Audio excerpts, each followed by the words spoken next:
Hello, good evening everyone. आज हम लोग इस क्लास में केंट 12 ऑब्जर्वेशन को फिनिश करेंगे। उससे पहले हम लोग ये केंट का ये इमेज देख सकते हैं आप। जेटी केंट का, James Tyler Kent, born year 1849 and death year 1910। Kent 12 observation.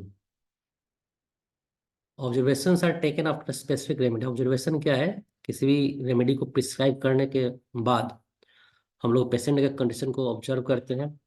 जो रेमेडी के बाद जो भी चेंजेस आया बॉडी के अंदर, उसको हम लोग ऑब्जर्व करते हैं। ठीक है, सिम्टम्स में जो जो चेंजिंग आया वो हम लोग मेडिसिन देने के बाद ऑब्जर्व करेंगे। यही केंट ने ऑब्जर्वेशन को 12 डिफरेंट पार्ट में डिवाइड कर दिया है ना। मेडिसिन देने के बाद जो भी ऑब्जर्वेशन होता है उसको 12 अलग तरह से डिवाइड किया गया है। तो स्टार्ट करते हैं। फर्स्ट ऑब्जर्वेशन कैसे वो उसने कैरेक्टराइज किया केंट ने, देखिए। जो भी इंपॉर्टेंट फीचर्स से यहाँ पे लिखा गया है। प्रोलॉन्ग्ड एग्रावेशन, फर्स्ट जो ऑब्जर्वेशन है उसमें prolonged aggravation and final decline of the patient. मतलब फर्स्ट ऑब्जर्वेशन में इस तरह कंडीशन होगा पेशेंट का कि वो सफर कर रहा है प्रोलॉन्ग्ड एग्रावेशन से, एंड लास्ट में पेशेंट का डिक्लाइन, पेशेंट का डिक्लाइन है इसमें। ठीक है, ऐसा ऑब्जर्वेशन कब होगा? जब antipsoric is too deep and it has establish destruction, है ना। डीप एंटीसोडिक मेडिसिन जो डिस्ट्रक्शन को कॉज किया, इस कंडीशन में फर्स्ट ऑब्जर्वेशन हम लोग कर सकते हैं। केस इज इनक्यूरेबल, ऐसा केस इनक्यूरेबल होता है। And vital reaction is impossible. ऐसे केस में हम लोग को करना क्या है कि इनक्यूरेबल एंड डाउटफुल केसेस में prescription should be started with 30th and low enough 30th potency ना, मतलब लो पोटेंसी से स्टार्ट करना है, लो पोटेंसी में ही देना ही है। एंड ऐसे केसेस का प्रोग्नोसिस अनफेवरेबल होता है, एंड हम लोग को क्या करना है? एंटीडोट करना है। ठीक है, मतलब इनक्यूरेबल केसेस में लो पोटेंसी देना चाहिए, या फिर डाउटफुल केसेस में। इनक्यूरेबल केस हो या फिर डाउटफुल केस हो, medicine should be started from low potency. And first observation जिस कंडीशन में दिखेगा वो कंडीशन अनफेवरेबल होगा, उसमें प्रोग्नोसिस अनफेवरेबल होगा। एंड ऐसे केसेस में मेडिसिन का सेकंड प्रिस्क्रिप्शन क्या होना चाहिए? एंटीडोट होना चाहिए। नेक्स्ट देखिए, सेकंड ऑब्जर्वेशन कैसे कंडीशन को बताया गया है। इस कंडीशन में पेशेंट लॉन्ग एग्रावेशन सफर करेगा but slow improvement, improvement slow है and aggravation is long. Okay, इसमें beginning of some very marked structural changes देखने के लिए मिल सकता है। एंड इस केसेस का प्रोग्नोसिस फेवरेबल होगा, फेवरेबल प्रोग्नोसिस, क्योंकि एग्रावेशन के बाद स्लो इम्प्रूवमेंट है इसमें। Aggravation is very long and slow improvement. Medicine क्या देना है ऐसे केसेस में हम लोग को? Medicine should be allowed to act, medicine को कंटिन्यू करना है। Next third observation. Third observation में एग्रावेशन क्विक है, शॉर्ट है, लेकिन क्विक है लेकिन शॉर्ट है एंड स्ट्रॉन्ग है। इम्प्रूवमेंट रैपिड है एंड लॉन्ग है ना। बहुत ही अच्छा इसका प्रोग्नोसिस दिख रहा है। No tendency to any structural changes in the vital organ. सब कुछ अच्छा है इसमें। Structural changes if any found volume surface, जो भी चेंजिंग आएगा वो सरफेस पे आएगा। इस slight aggravation of the symptoms occur in first hours after the remedy in acute disease, during first few days in chronic disease. ठीक है, मतलब chronic disease and acute disease दोनों में रिलीफ है। एक्यूट डिजीज में फर्स्ट आवर से ही है and chronic disease में फर्स्ट फ्यू डेज से है। एग्रावेशन, स्लाइट एग्रावेशन मतलब होम्योपैथिक एग्रावेशन है ये। नेक्स्ट सेकंड प्रिस्क्रिप्शन इसका क्या होगा? मतलब ऐसे कंडीशन में, ऐसे ऑब्जर्वेशन के बाद आपको मेडिसिन क्या देना है? Medicine should be allowed to act, medicine continue करना है। नेक्स्ट देखिए, कंटिन्यू करने का मतलब ये नहीं है मेडिसिन जो चल रहा है उसको चलने देना है। ठीक है, मतलब medicine should be allowed to act. Medicine जो पेशेंट ने लिया है, कंज्यूम किया है, उसको एक्शन करने देना है। एक्ट करने दे रहा है, कोई और न्यू मेडिसिन नहीं दे रहा है। नेक्स्ट है fourth observation, no aggravation with recovery of patient. इसमें एग्रावेशन है ही नहीं, लेकिन रिकवरी है। ठीक है, no organic changes, organic disease, कोई भी ऑर्गेनिक डिजीज नहीं है। Potential dose exactly fitted to the case, तभी होता है ऐसा। Potential dose exactly fitted to the case. It is the highest order of cure in acute affection. Acute case में highest order of cure है, मतलब acute में देखिए prognosis is good, acute case में prognosis is good and chronic में doubtful है। ठीक है, ऐसे केस में हम लोगों को प्लेसिबो देना है। फिफ्थ ऑब्जर्वेशन, फिफ्थ ऑब्जर्वेशन में एम्यूनेशन कम्स फर्स्ट, एम्यूनेशन पहले होता है, एग्रावेशन बाद। ठीक है, रेमेडी इज ओनली सुपरफिशियल। देखिए ऐसे ऐसा ऑब्जर्वेशन कब दिखता है, जो रेमेडी सिर्फ सुपरफिशियल ही दिया गया है, only similar to the most grievous symptom, सिर्फ कुछ ही पार्ट को सिमिलर करके दिया गया है, कुछ ही सिम्टम्स को। Not cover the constitutional state, constitutional state को कवर नहीं किया गया है, तो ये एक पैलिएटिव के तरह एक्ट करेगा। And patient is incurable and remedy is somewhat suitable.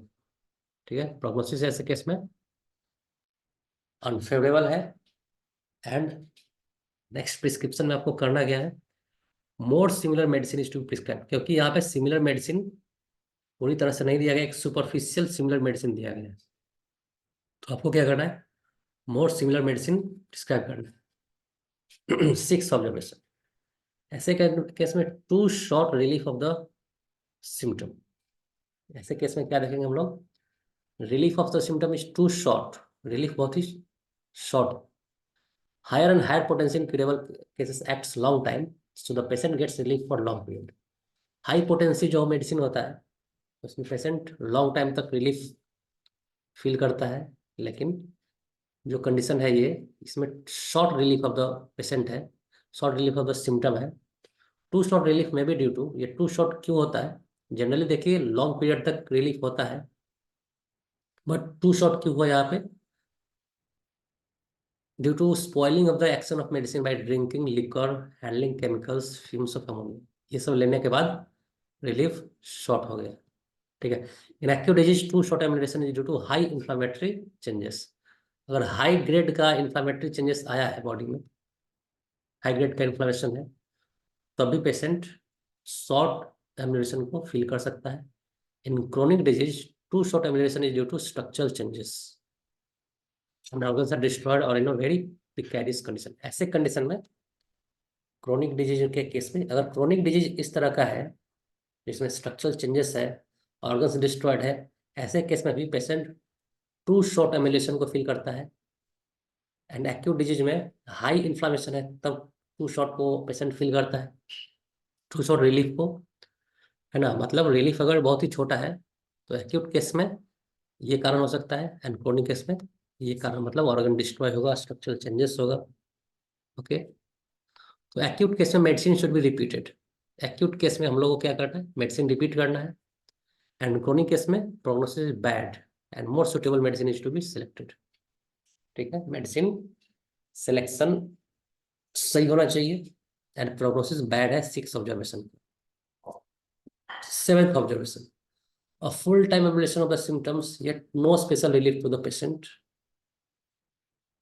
इसमें एम्यूनेशन फुल टाइम है लेकिन पेशेंट अच्छा फील नहीं कर रहा है। ठीक है,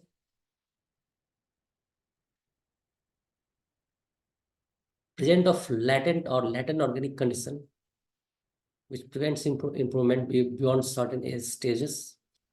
मतलब कुछ ऐसा ऑर्गेनिक कंडीशन पेशेंट के पास है जो लैटेंट ऑर्गेनिक कंडीशन है, जो इम्प्रूवमेंट को प्रिवेंट करता है।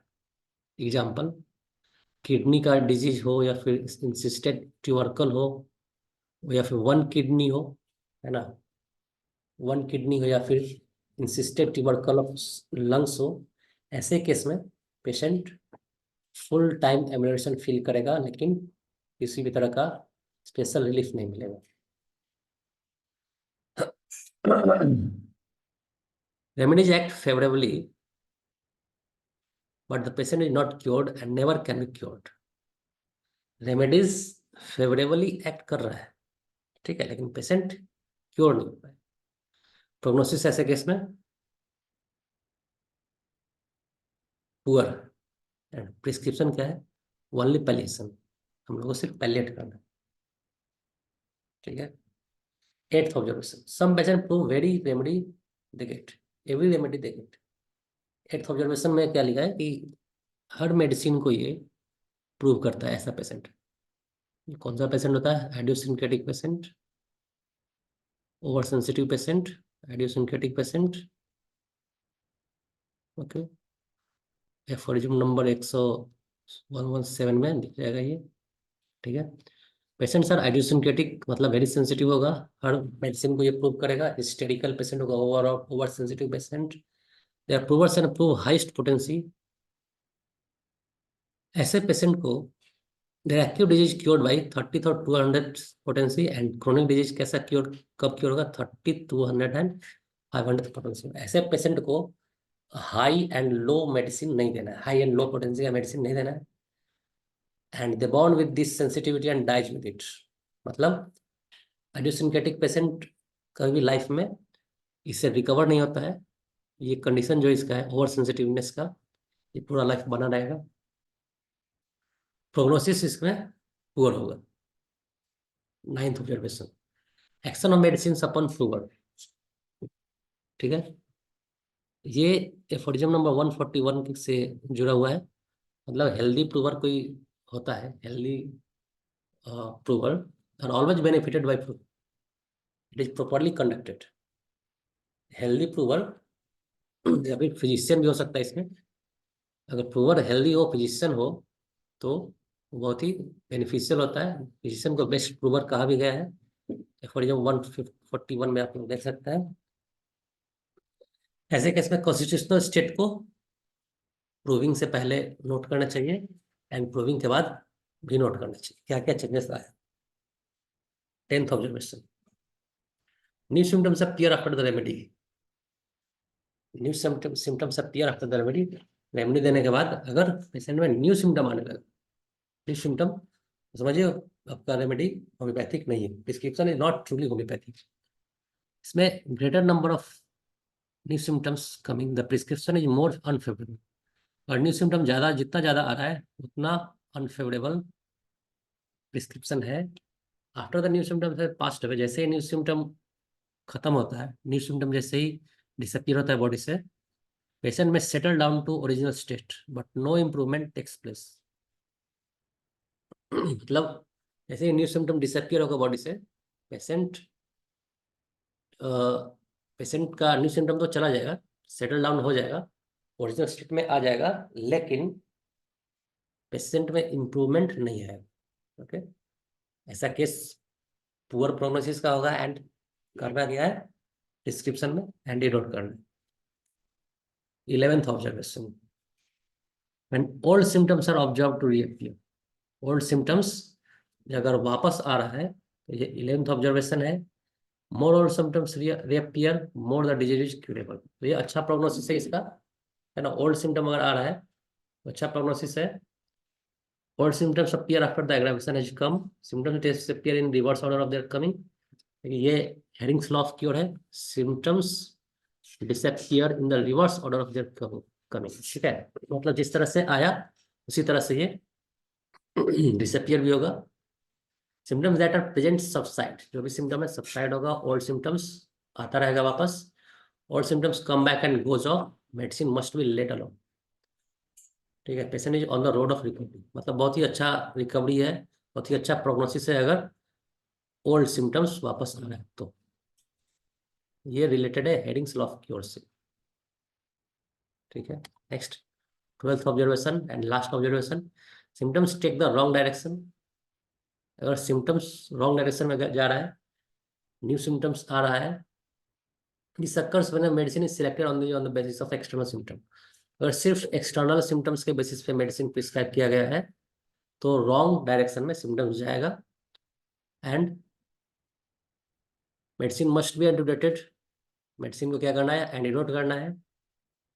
Example, treatment of skin disease और रिमेटिज ऑफ एक्सट्रीमिटीज के केस में ऐसा हो सकता है, violent internal distress settles in region of heart spines, prognosis क्या होगा, बैड होगा, एंड प्रिस्क्रिप्शन में एंटीडोट होना चाहिए। तो ये था केंट का 12 ऑब्जर्वेशन एंड ये overview of observation. Good prognosis के साथ कौन कौन सा ऑब्जर्वेशन था? 2, 3, 4 एंड 11। बैड प्रोग्नोसिस के साथ 1, 5, 6, 7, 10 और 12। And non clinical observation 8 and 9, जिसमें किसी तरह का मतलब क्लिनिकल ऑब्जर्वेशन नहीं था।